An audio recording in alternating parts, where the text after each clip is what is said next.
I promised myself that I wasn't going to say, let's get ready to I'm not going to do it. But I do have something that's going to be a lot of fun here. We're going to have a battle royale between two gold titans of the 20th century. We're going to look at the Peruvian 100 gold soles and the Mexican 50 peso. Which one is the monster? Which one is the big dog?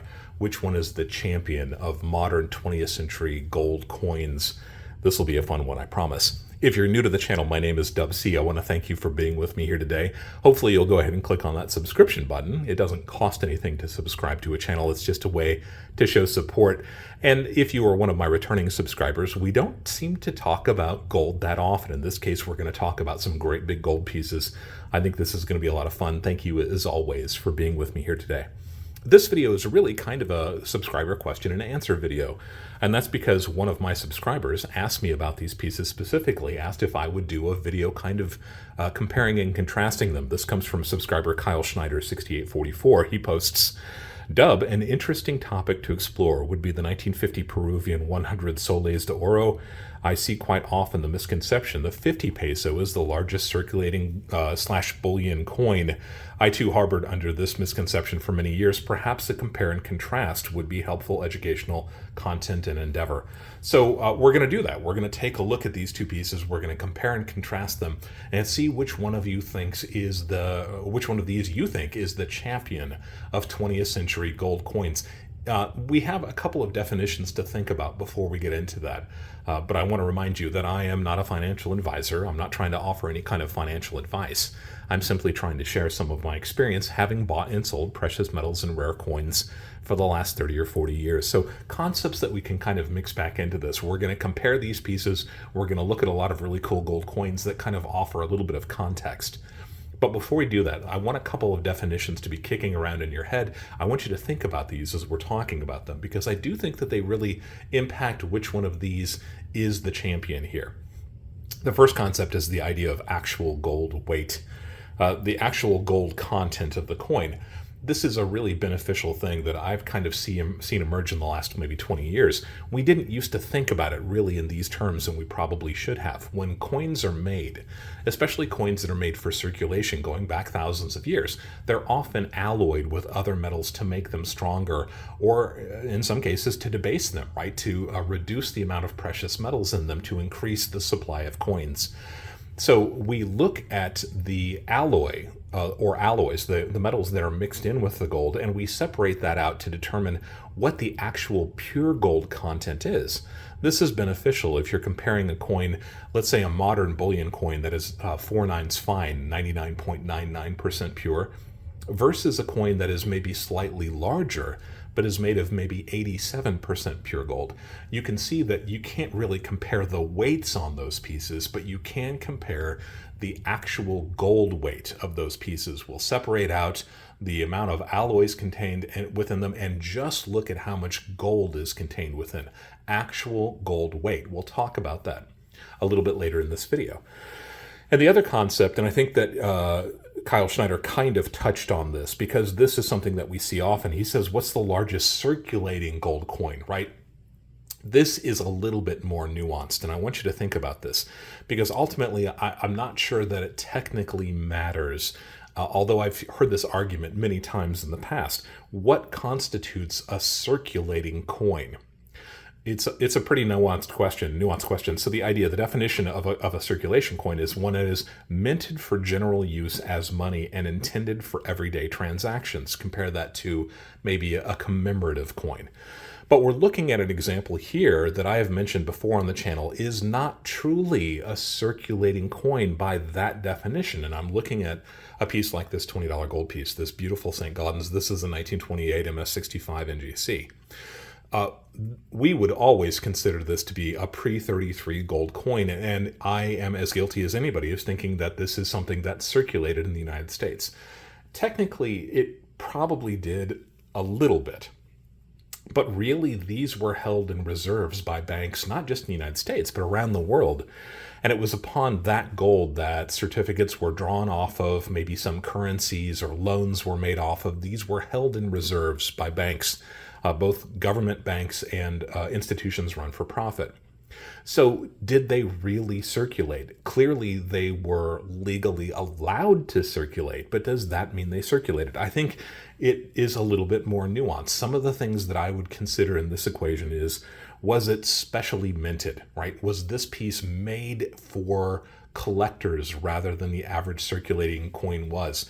And sometimes we see that in the form of a proof coin or maybe a specimen coin. It's got special surfaces. It was maybe handled a little bit differently.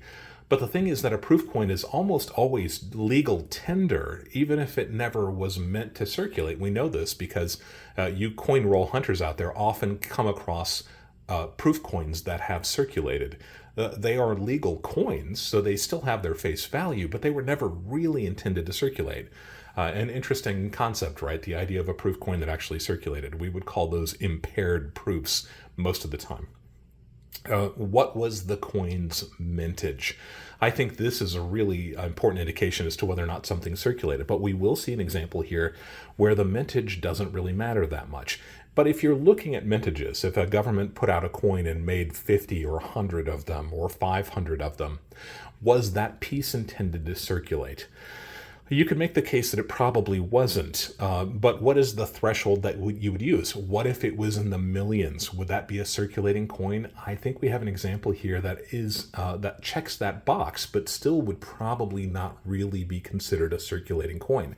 And the last thing I wanted to at least consider is how many examples do we have of these pieces that are average circulated condition? If you walked into a coin shop, are you going to find a St. Gaudens $20 gold piece in condition maybe VG to EF or even lower, maybe just like a good coin? On that Sheldon grading scale, that would be somewhere maybe in the 4 to 5 out of 70 range. You do find these pieces worn down, but those are often examples that were pocket pieced. That's kind of a good luck charm that somebody put in their pocket every morning when they left the house. Not really the same thing. I rarely see St. Gaudens pieces in a grade lower than maybe an EF 45, and even that seems to be kind of unusual. But you can look at subsidiary gold pieces too. We don't often see the 2.5, the 5, and the $10 gold pieces that are in a very low grade of condition. And maybe the reason is that when the price of gold spikes, those are the first pieces that get melted down. That's kind of a logical way to look at it. But in my 40-something plus years of doing this, the number of 20th century gold pieces that I see that are a much lower grade of preservation than maybe a fine, maybe even a very fine, seems to be quite small. Does that mean these pieces didn't circulate? I think you could maybe make that argument. Interesting, right? Keep these ideas in mind as we are comparing these two monsters head to head. And we'll talk about all of them as we go a little bit further into it. Let's get ready to rumble, right?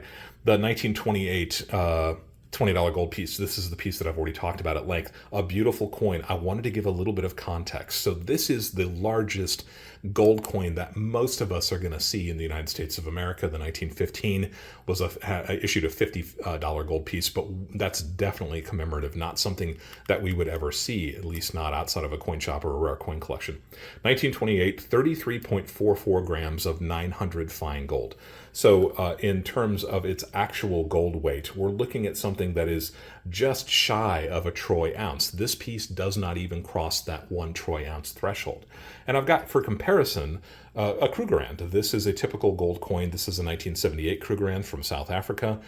These are made out of 91.7 or 91.67% pure gold. That's 22 karat gold. That's crown gold, right? This is the standard that was used in the UK and many of its colonies for 100, 150 years.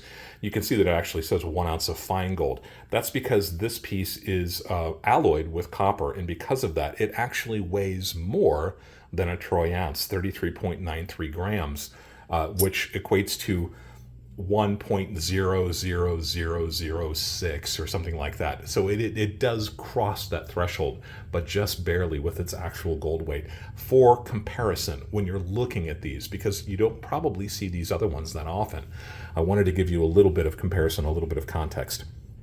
Let's talk about the Peruvian piece, because that is truly the monster of this. But like I said, it's not necessarily the reigning king. I don't think it automatically gets the crown just because of its size. Let's talk about this. The Peruvian 100 Soles de Oro, or Soles de Oro, I think Sole was probably a little bit more of an accurate pronunciation. This is a 1950. These are Kraus Mischler number 231. That's its catalog number. I've talked about them a few times in the past. More recently in a video I did called Zen and the Art of. That is going to be a series eventually, but I talk about how it is a representational piece, and we'll talk about this a little bit later as well. A beautiful design, is it not? That is just a beautiful design. This is a really neat piece because it's not a proof, but it does have a proof-like designation. You can see that black and white cameo is what made NGC want to give it that proof-like designation.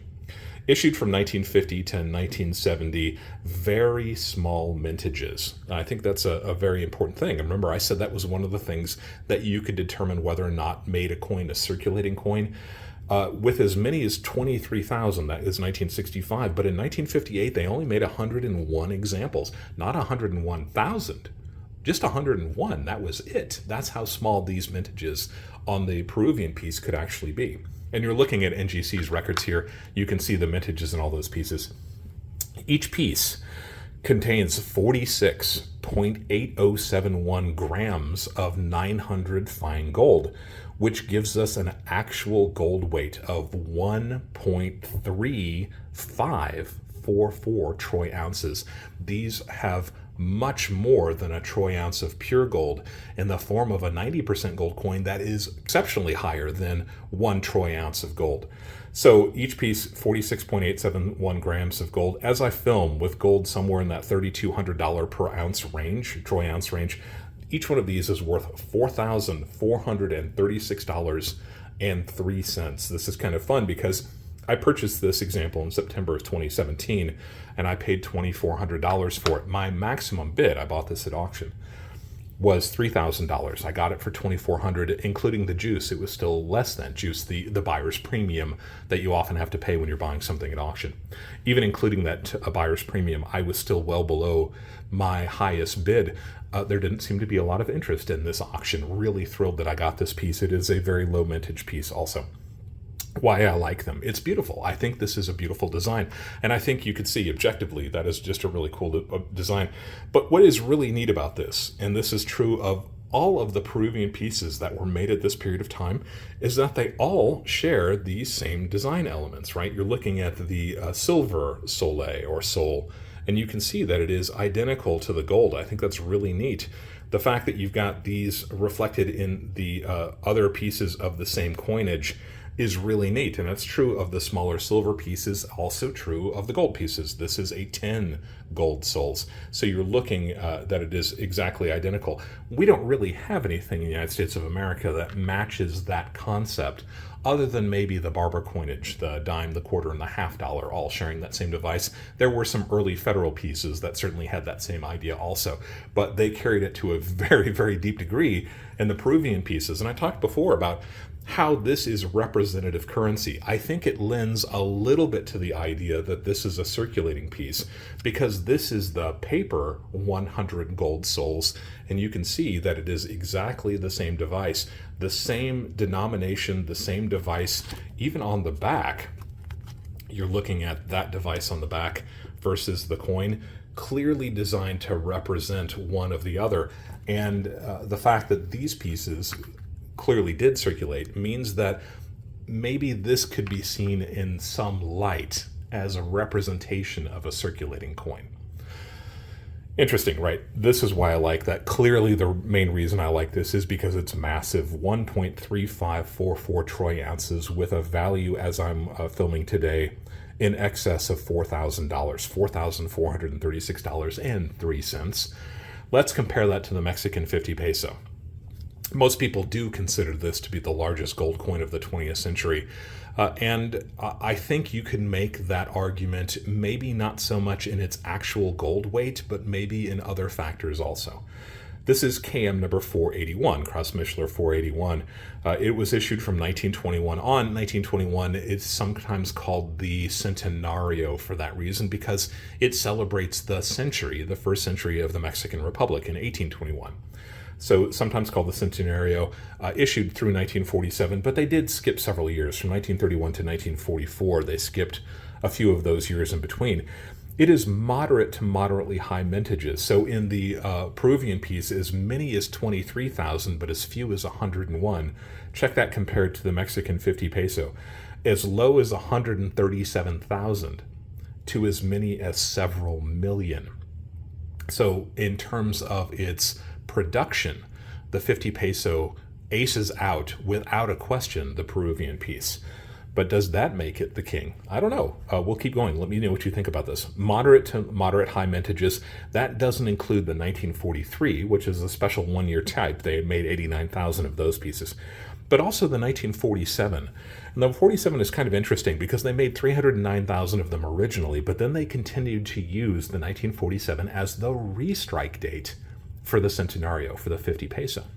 A restrike is when a government releases a coin with a backdated date that is sometimes way far back in time compared to when the piece was actually made.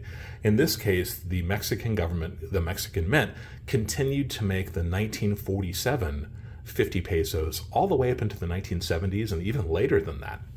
Lots of different reasons why countries would have done that. In Mexico, the reasons are a little bit interesting. I think it all has to do with not wanting to make something that was a dated piece, not necessarily meant to be collected, right? This was a piece that was designed more as a bullion coin, but the fact that it is a legal tender coin in Mexico at least gives a little bit of credence to the idea that it was a circulating coin. We'll keep on going. Let me know what you think about this.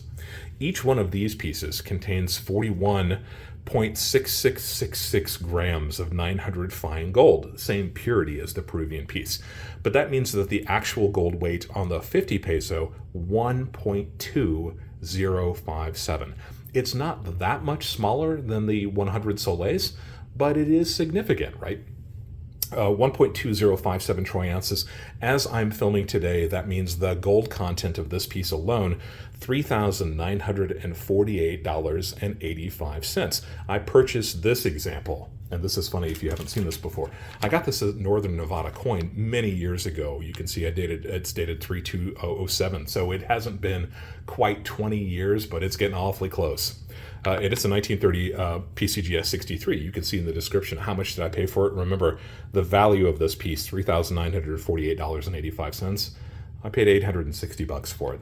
So that was a long time ago. And back then it was a big stretch for me to be able to buy this piece. I really had to work to get this piece. But I wanted one of these because it is the iconic largest coin of the 20th century, largest gold coin anyway.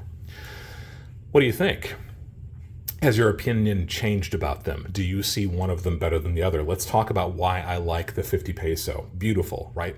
It is arguably the most beautiful coin or coin series released by Mexico, and I think you could argue that it's one of the most beautiful coins ever released.